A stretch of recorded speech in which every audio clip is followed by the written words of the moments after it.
so far, and how did you overcome that? I think my journey, I wouldn't call it very long, but I wouldn't call it too short either. So I officially published first when I was 8 years old. And of course, until then, I've grown up a lot. And also, it's a struggle to keep consistency sometimes. Sit down every day. Right.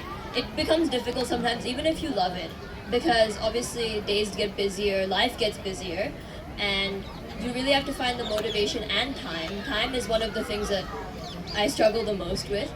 But aside from that, it's also just been when I was, I think, in middle school, mostly is fear of judgment, but you let that go very quickly. But in general, what I think most about my journey is positive only. So I don't fixate on the challenges too much, I feel. I think that's a good answer. What about you, Kashi? Any challenges or the Uh, biggest challenge that you faced?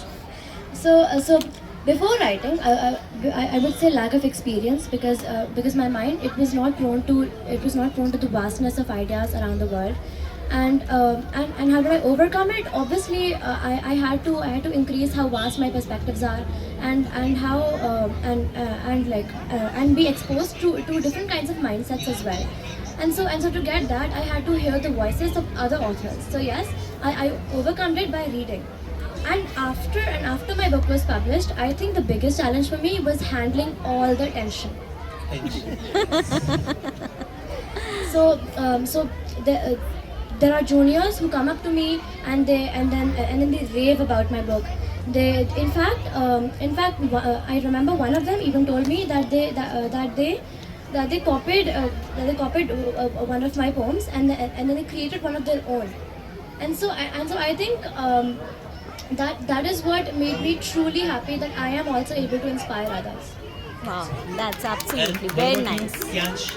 The biggest challenge?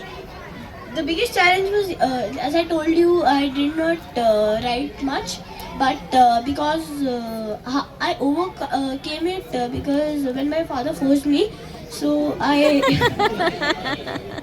I started discovering things, and with the help of you and everybody else, I now started to write, which led So reading helped. Reading Yeah. books helped, right? reading helped a lot. And okay, so from the time your father forced you to now, what is the change that you see in yourself? Now I am able to write good stories, read good stories. Back then I was not able to get ideas for writing. So that is what helped me a lot. So I started discovering things, and like I got more ideas to write. All right. So, Acha, one very typical question that is being asked by all